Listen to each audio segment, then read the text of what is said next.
Good morning मेरे प्यारे बच्चों। वर्कशीट नंबर 66 करेंगे कार्य तथा ऊर्जा। और आज पर्टिकुलरली सिर्फ ऊर्जा यानी एनर्जी के बारे में पढ़ेंगे। ठीक है बेटा। तो वही ज्ञान पूछता है जिज्ञासा दीदी ऊर्जा क्या होती है और यह हमें कहाँ से मिलती है। तो देखो जिज्ञासा दीदी क्या क्या बताती है। ज्ञान, हम जानते हैं कि सूर्य हमारे के लिए ऊर्जा का सबसे बड़ा प्राकृतिक स्रोत है। याद रखना बेटा इसे, ऊर्जा सबसे बड़ा प्राकृतिक स्रोत, ऊर्जा का सबसे बड़ा प्राकृतिक स्रोत जो है सूर्य है। हमें परमाणुओं के नाभिक से, पृथ्वी के आंतरिक भाग से और ज्वार भाटा से भी ऊर्जा प्राप्त होती है। लेकिन विज्ञान में हम ऊर्जा को एक निश्चित और सटीक अर्थ देते हैं। कैसे? आओ हम समझने की कोशिश करें। जब तीव्र वेग से गतिशील क्रिकेट की गेंद स्थिर विकेटों से टकराती है तो विकेट दूर जाके गिर जाते हैं। क्यों?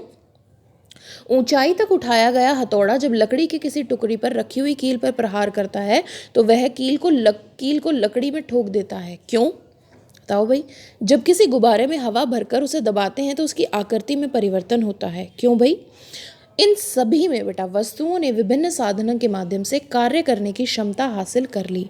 यदि किसी वस्तु में कार्य करने की क्षमता है यानी उसकी ताकत है तो कहा जाता है कि उसके अंदर असलियत में ऊर्जा है।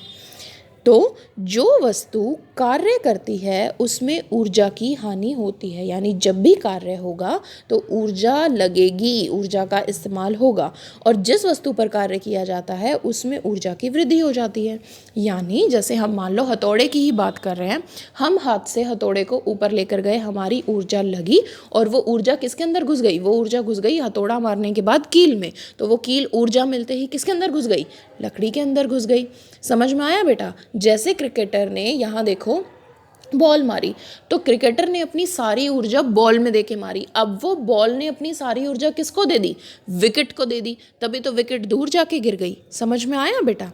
अब देखो यानी ऊर्जा एक जगह से दूसरी जगह चली जाती है। तो हम पहले ऊर्जा समझते हैं कि विज्ञान में ऊर्जा एक मात्रात्मक गुण है, यानी ऊर्जा को भी हम नाप सकते हैं जिसे किसी वस्तु को कार्य करने के लिए या वस्तु को गर्म करने के लिए स्थानांतरित किया जाना चाहिए। किसी वस्तु में कार्य करने की क्षमता को ऊर्जा कहते हैं। तो ये हो गई आपकी ऊर्जा की डेफिनेशन। समझ में आया? अब देखो बेसिकली ऊर्जा में क्या पढ़ेंगे। इस प्रकार किसी वस्तु में निहित ऊर्जा की उसकी कार्य करने की क्षमता के रूप में मापा जाता है। यानी सिंपल कार्य करने की क्षमता क्या कहलाता है?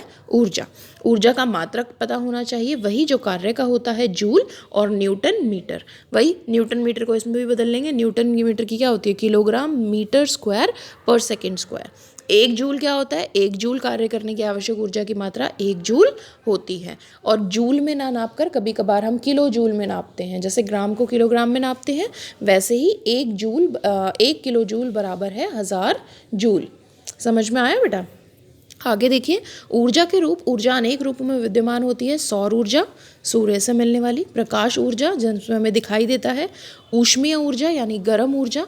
रासायनिक ऊर्जा बेटा जितनी भी केमिकल्स में होती है। विद्युत ऊर्जा जो बिजली वाली ऊर्जा होती है। ज्वारीय ऊर्जा जो ज्वार भाटा से मिलती है। पवन ऊर्जा जो पवन के चलने से मिलती है। ध्वनि ऊर्जा जो आवाज़ में होती है। और यांत्रिक ऊर्जा मतलब जो बेटा जितने भी यंत्र जैसे आपके टीवी, रेडियो, मोबाइल फ़ोन, इन सब में जो ऊर्जा होती है वो यांत्रिक ऊर्जा होती है। किसी वस्तु की स्थितिज तथा गतिज ऊर्जा के योग को वस्तु की यांत्रिक ऊर्जा कहते हैं। याद रखना बेटा, स्थितिज ऊर्जा और गतिज ऊर्जा के योग को हम यांत्रिक ऊर्जा कहते हैं। ठीक है। अब देखो क्वेश्चन आंसर्स देखेंगे फटाफट। ऊर्जा को परिभाषित कीजिए। भाई ये रही ऊर्जा की परिभाषा। एसआई मात्रक ये रहा। ऊर्जा के विभिन्न रूप क्या हैं? ये रहे। 14.5 किलो जूल ऊर्जा को जूल में निरूपित कीजिए। 14.5 किलो जूल। ठीक है बेटा, किलो जूल है और हमें ये पता है कि 1 किलो जूल में होते हैं 1000। 14.5 को हम क्या करेंगे? सिंपली 14.5 को 1000 से मल्टीप्लाई कर देंगे। तो देखो 1 4 5 1 2 3 और ये एक रकम बाद पॉइंट है तो यहाँ पॉइंट लगा दिया। तो 14,500 जूल। सिंपल।